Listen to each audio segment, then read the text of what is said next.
श्री स्वामी समर्थ मैत्रिणींनो, वास्तुशास्त्रानुसार आपल्याला आपल्या घरापुढे पपईचे झाड आपल्या दारात नसावे. यामुळे आपल्या संपत्तीचे नुकसान होते व संतती सुख मिळत नाही.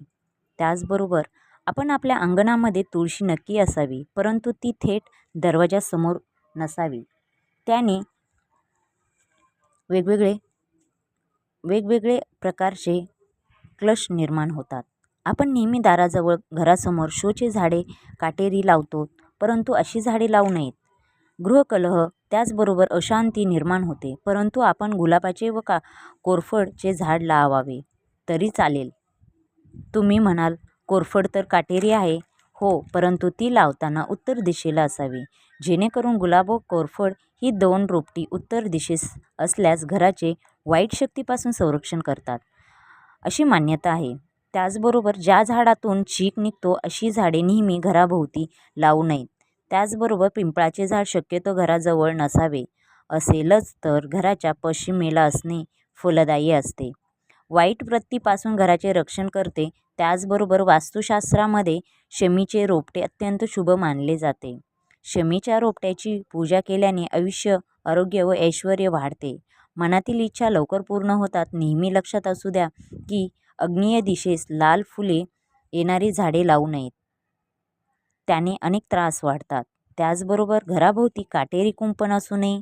आपल्या घराची बाग उत्तरेस किंवा पूर्वेस असावी. नेहमी पाण्याचे कारंजे जे आहेत ते ईशान्य, पूर्व किंवा उत्तरेस असावे.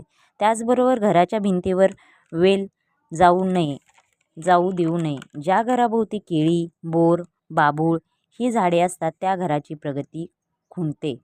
घरातील व्यक्तींचे आरोग्य चांगले राहते. वायू प्रदूषणापासून बचाव होतो. घराभोवती कडुलिंब लावल्यास ही आपल्याला घराची प्रगती जे आहे ते चांगले वाढते. आरोग्य प्रदूषणापासून बचाव होतो. घराभोवती कडुलिंब लावल्यास जर तुमच्या घराभोवती रक्तचंदन व गुंजाचे झाड लावणे खूप शुभ समजले जाते. घरात सकारात्मक ऊर्जा म्हणजेच पॉझिटिव्ह एनर्जी येते. नेहमी घरापुढे आवश्यक नागकेशर, पांढरा चाफा आणि बेल ही झाडे घरापुढे लावावी. या झाडाजवळ बसून साधना केली तर मन प्रसन्न होते. घराच्या आवारात नारळाचे झाड लावणे अत्यंत शुभ मानले आहे.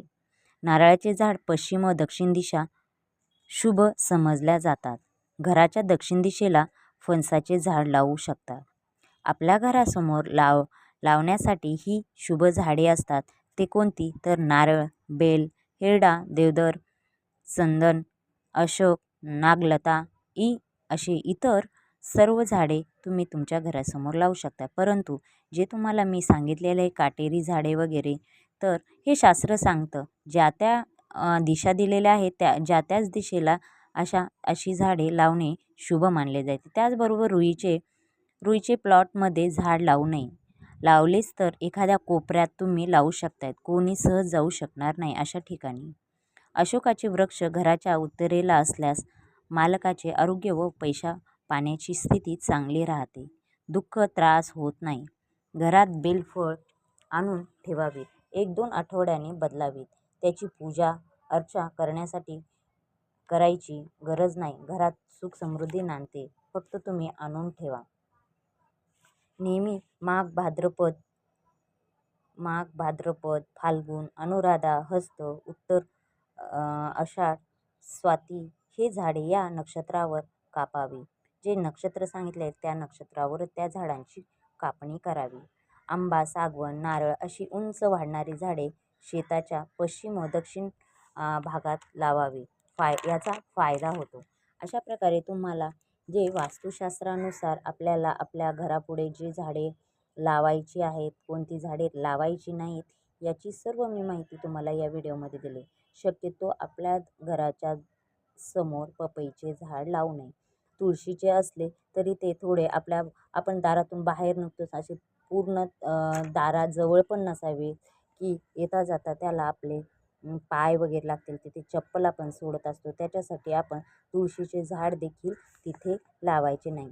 त्याचबरोबर जे चीक निघतो ज्या झाडातून तर ती झाडे देखील आपल्याला तिथे लावायची नाही.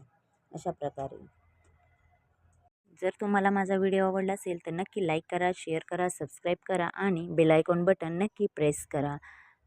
कमेंट्स बॉक्समध्ये नक्की लिहा. श्री स्वामी समर्थ, श्री स्वामी समर्थ.